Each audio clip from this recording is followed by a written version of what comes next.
Architektūros kolekcija. Poilsio namai Žilvinas Palangoje.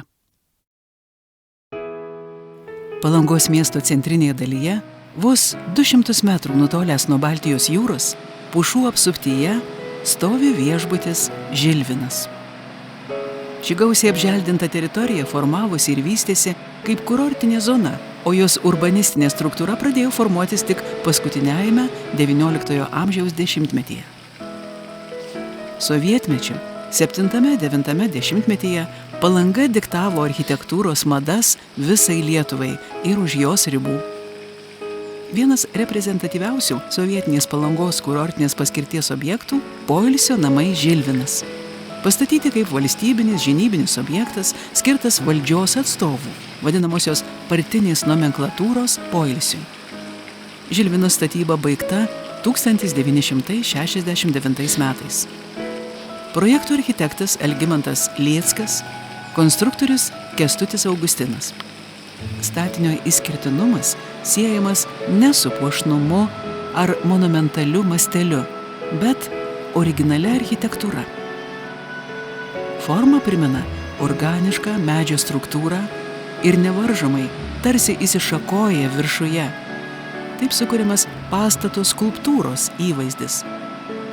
Darniai, taisyklingomis geometrinėmis formomis įsiliejama į gamtos aplinką. Natūraliai gelžbetonio ir raudonų plytų faktūra, tūrio suskaidimas į išryškintus struktūrinius fragmentus sukuria specifinę atmosferą, kuri artima tarptautiniai 20 amžiaus antrosios pusės brutalizmo stilistikos krypčiai.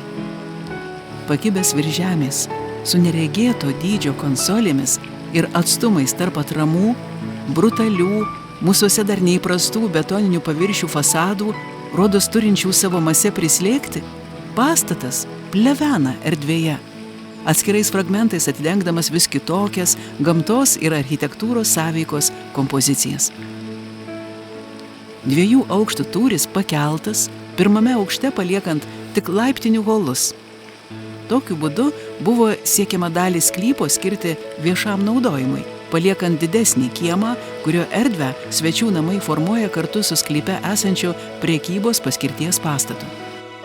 Pastatytas iš monolitinių gelžbetoninių ar gelžbetonio konstrukcijų, plokščio stogo, poilsio namų Žilvinas pastatas daugiatūris, sudarytas iš 3 vienodų, tam tikra tvarka sujungtų 2 aukščių korpusų. Pastato aukštis nuo žemės paviršiaus siekia apie 11 metrų.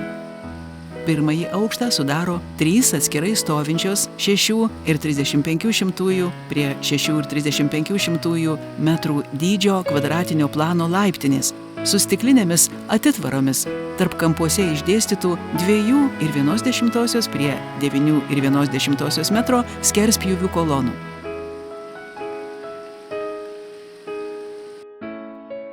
Nuo 1976 metų, kai pastatas buvo inventorizuotas, jo planinė struktūra nepakito. Iš esmės nepakito ir fasadų spalvinis sprendimas. Kiek patamsėjo pilkos natūralaus betono sienos bei išlikusios lakuotos natūralaus medžio lubos atviroje 1 aukšto perdangos apačioje. Mažai pasikeitė ir nuo kritulių apsaugotų kolonų raudonų apdailos plytų mūro atspalvis, o baltos tinkuotos plokštumos buvo perdažytos. Kiti pastato elementai taip pat pakito nedaug. Visos išorinės durys ir langai pakeisti plastikiniais, palyginti su pirminiu projektu, šiandien kiek skiriasi langų skaidymas. Namas atitinka vieną iš Le Corbusier postulatų, teigiančių, kad pastatas turi užimti kuo mažesnį žemės plotą. Žilvinas tarytum kabo ore. Jis skęsta medžių lapijoj ir pats atrodo kaip medis. Žmogaus žvilgsniui visai neustoja gamtos. Tai architektūros ir gamtos simbiozės pavyzdys. Kurorte, kur landšaftas yra vienas reikšmingiausių komponentų, tai labai svarbu.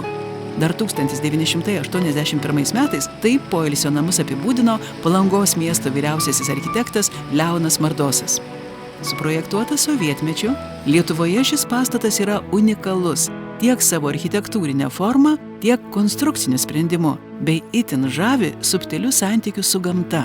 Paprastos formos ir natūralios medžiagos nekonkuruoja su gamtine aplinka, o horizontalios langų juostos ir lodžijos vizualiai sumažina pastato aukštį bei užtikrina gamtinės aplinkos ir patalpų vidaus ryšį. Susiklostė taip, kad sovietmečiu pagal individualius projektus pastatyti pastatai laimingai išliko iki šių dienų bei tapo Palangos architektūros ženklais, kuriuos jau atpažįsta kelios kartos.